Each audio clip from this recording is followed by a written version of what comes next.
Okay, so this is the Frenchie Performance fuel level kit wiring that we're going to do. So what we're going to do first is we're going to strip these wires, and then we're going to go ahead and crimp them into the DT terminals. So with these like DT terminals, they aren't like used with a normal crimper. You have to use like this closed barrel crimp right here. So we're going to just go ahead and crimp these first.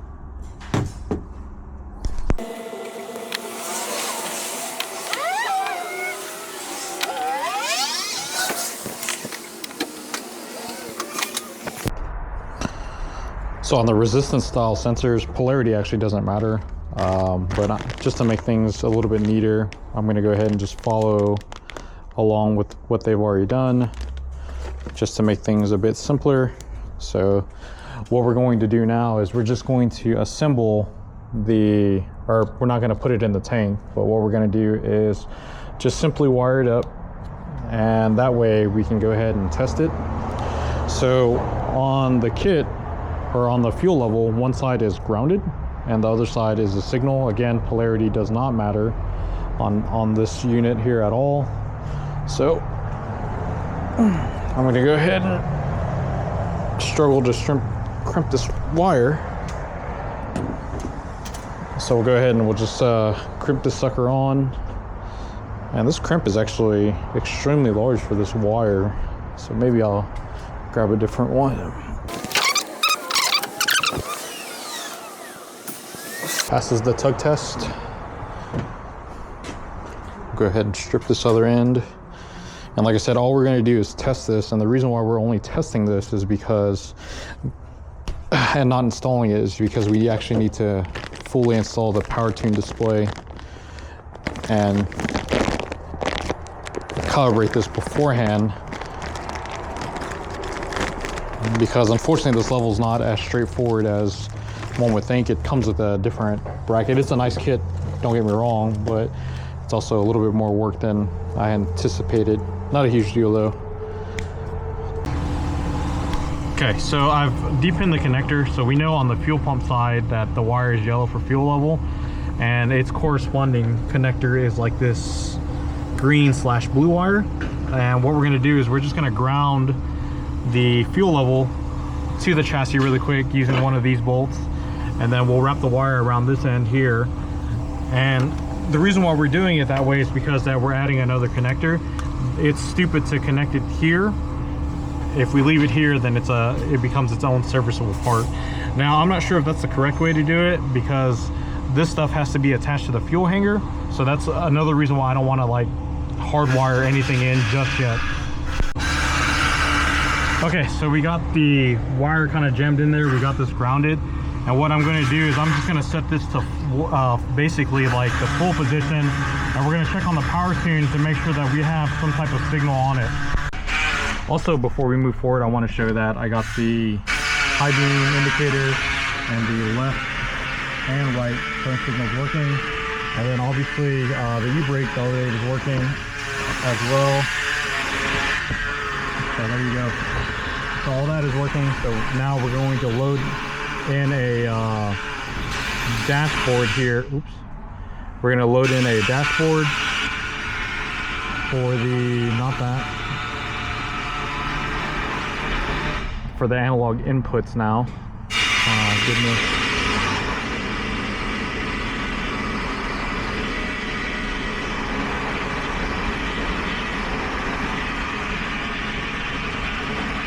So 7 right here should be the one for fuel level.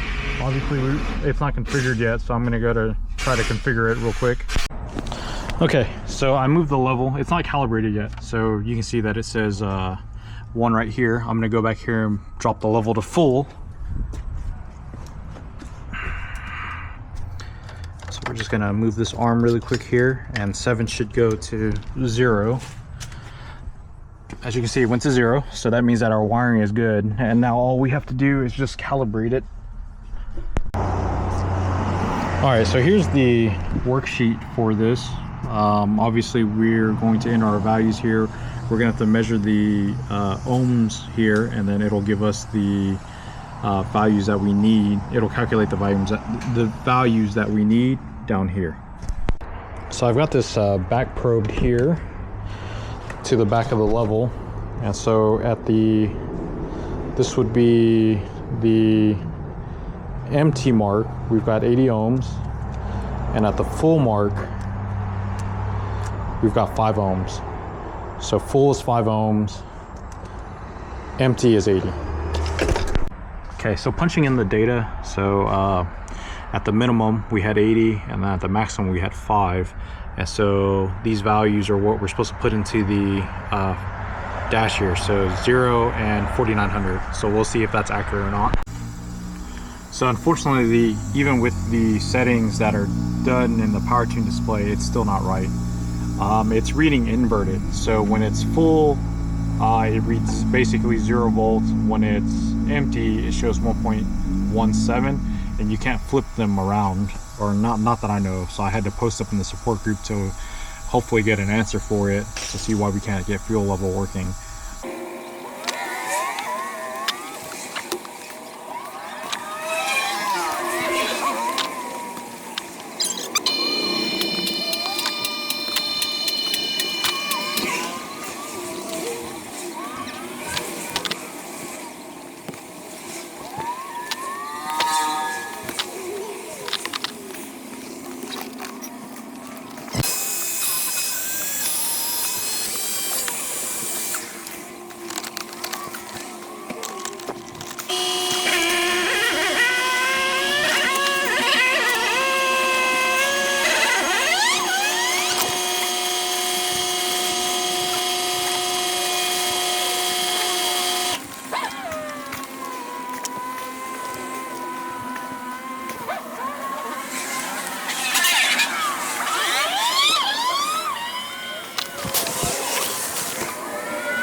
Okay, so unfortunately the battery died as I was wrapping this up, but this is the power tune display installed into the car, and I know the lighting's not exactly the best because it's reflective, but that's essentially it right there. So it looks good in my opinion anyways.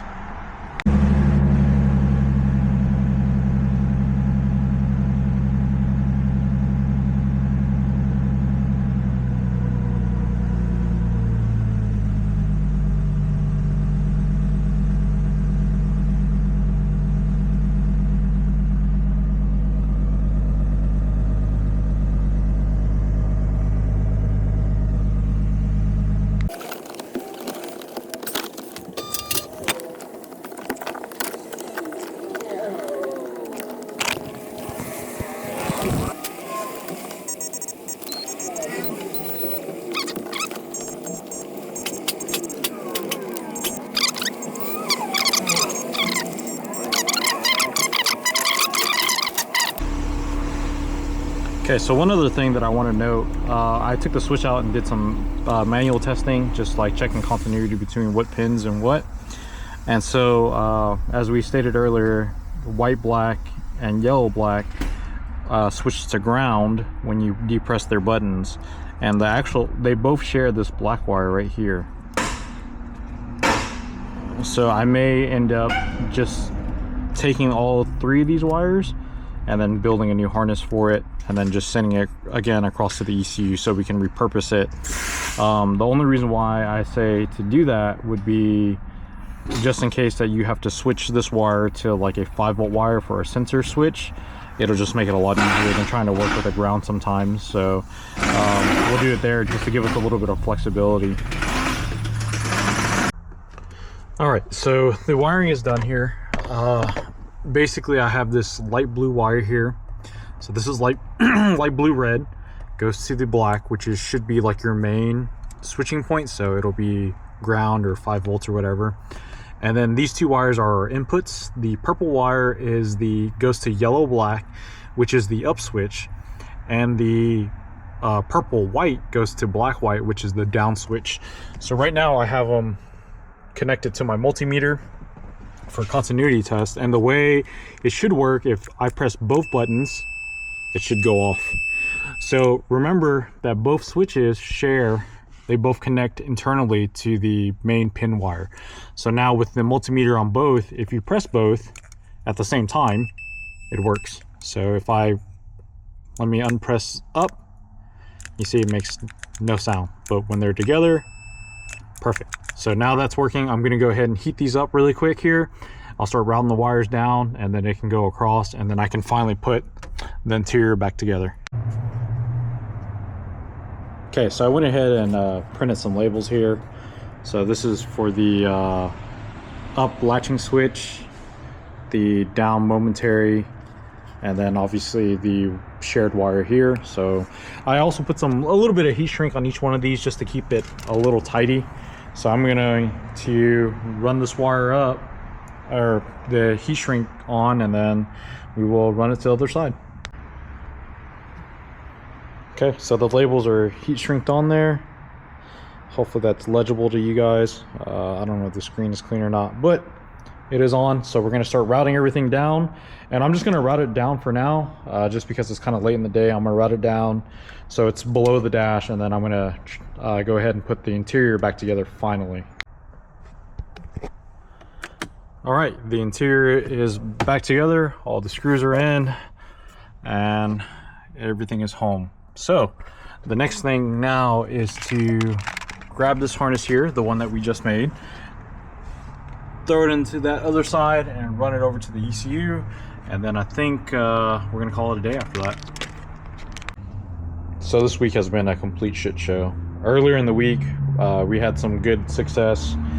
Vitaly over at Boost Factory remoted in and checked over some things, and so we actually had the car revving somewhat decently fine. I couldn't get that on video just because we were just so busy trying to knock things out, but come to find out, I still had the 4K7 resistor in line still. Went to remove it, back to square one. So he was like, well, try to remove the shim out of the crankshaft. So we got the car on the lift. Totally forgot about the vehicle speed sensor that I was supposed to put in while the car was on lift, but it is what it is, right? So anyways, I ended up removing the shim, putting it all back together. 4K7 is not in it now, and it made zero difference. So the one thing that I do want to try now is, if you look, I've got this jumper wire connected to the head. And so if you look at this pin, these pins here, you can see that the very top one is the shielded wire. This is the shielded wire from the original cam sensor. So the thing with shields is that they have to be grounded on one end.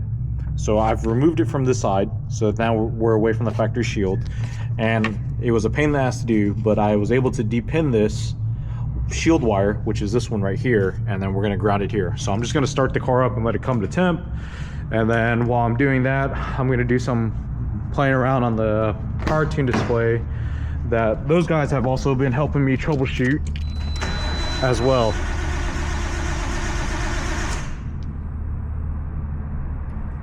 strange. I don't hear the fuel pump coming on. So that tells me that there's an issue with the harness down over there.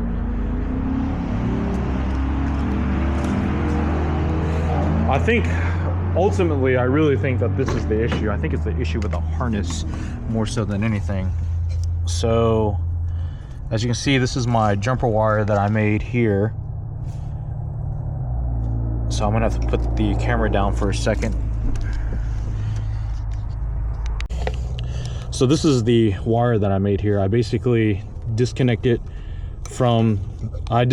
this pin from the ECU, and I ran a brand new pin to that, and I was able just to twist the 4K7 resistor in line. That's why I was able to remove it and reinstall it so quickly.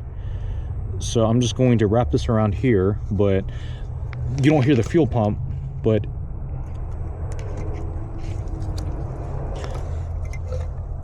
usually if I play around with this, I usually get fuel pump. Oh, see? So now the car's ready to run.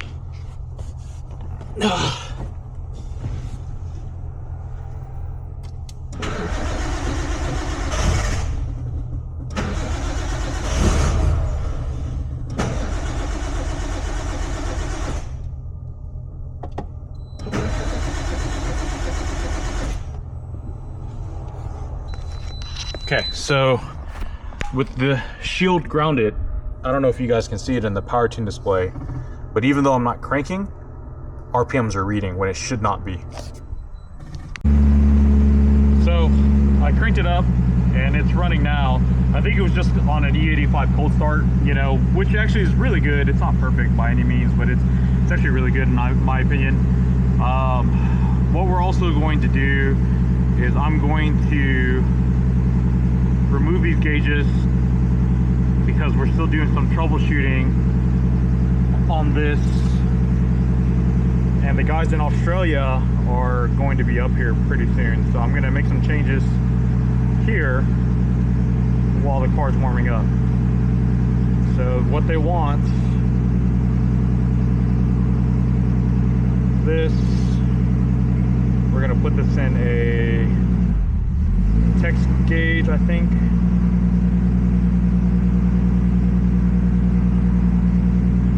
Square gauge. Okay.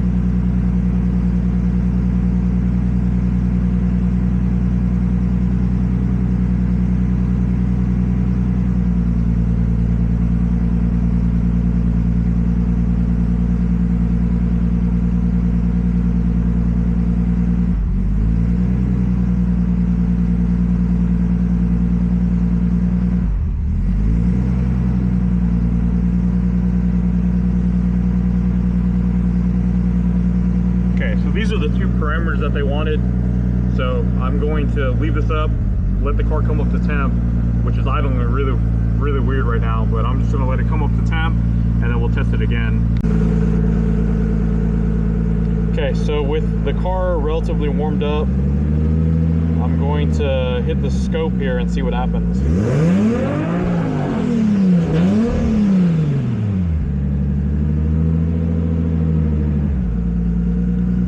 Okay, so the scope is actually reading correctly for the first time ever,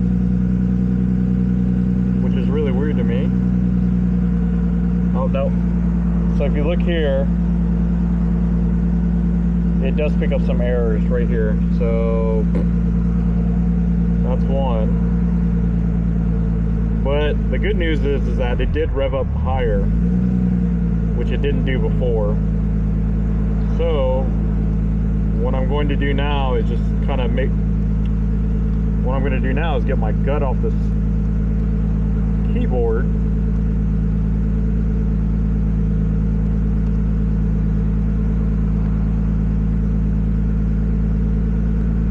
Okay, so what I'm going to do here is set this back to 8,000. We're going to let it come out of after start really quick here.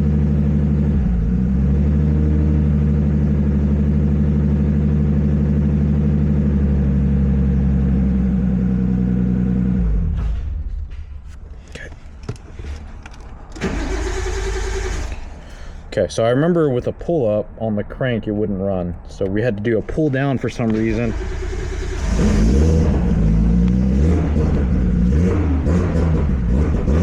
Oh, that sounds terrible.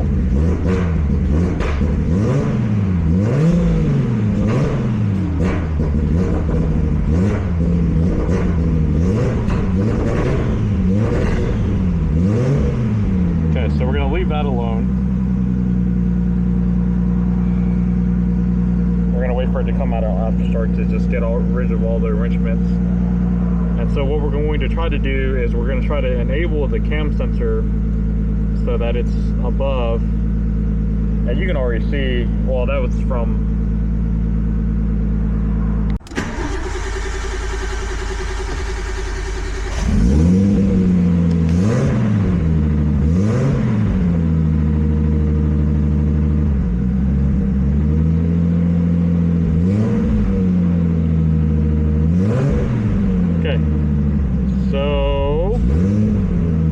still not happy.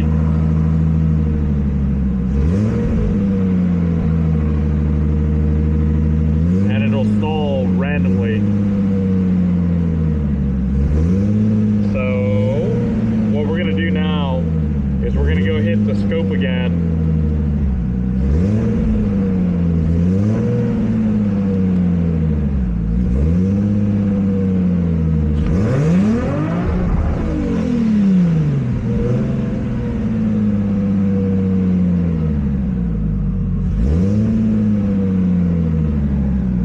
So right at red line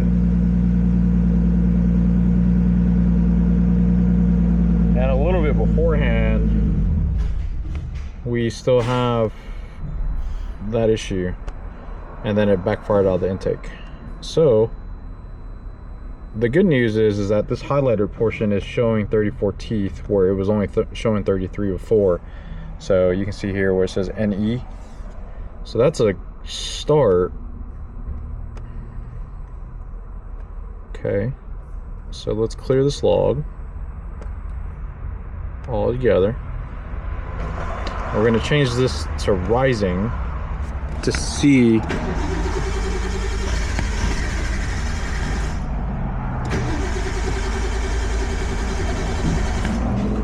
okay, so switching it to rising doesn't let it start.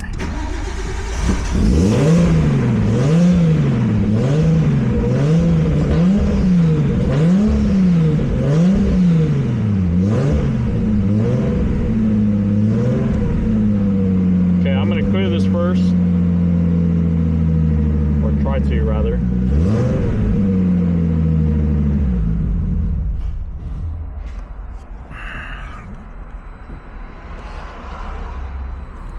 Okay, same deal here. It's just getting noise on rising.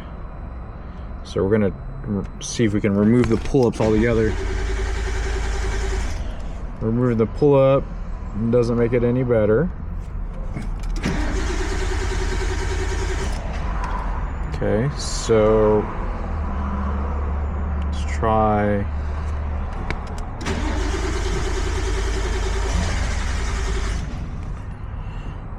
Okay, so tried a couple different settings. None of it seems to be working. Nope.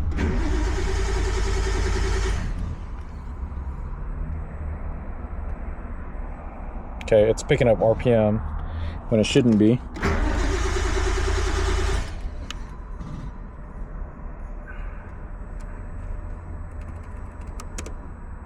Okay.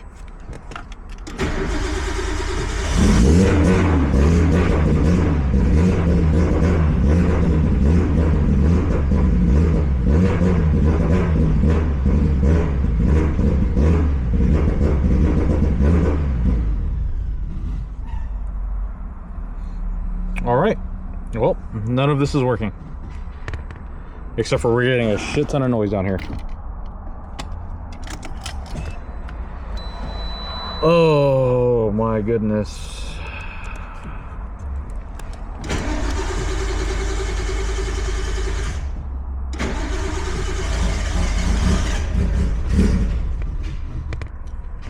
Okay, so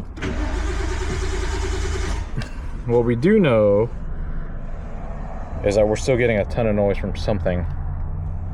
So, not sure what, but back to the drawing board. So we are going to undo the wiring that I've done here on the crank angle sensor. And the reason is that we think it's an issue with the sensor ground wire that I tapped at the MAF. I'm going to try to move it to the cam angle sensor ground over here. That seems to be what we think is going to fix it. I'm not sure if it will or not, to be honest with you, but we are at that point where it doesn't hurt to try. So I'm going to undo all this Testa tape here. We're going to undo some of this wiring, and we're just going to basically snip the wire that we have running to the MAF, and then we'll tap it into the cam angle sensor wiring and see if it makes any difference. So, you know, unfortunately with this type of stuff, it's always trial and error sometimes, and you know, you just gotta give it a shot and see what you can get. Okay, so I moved the wires around. I had to undo all that down there, and so what I ended up doing for now is just, I've got the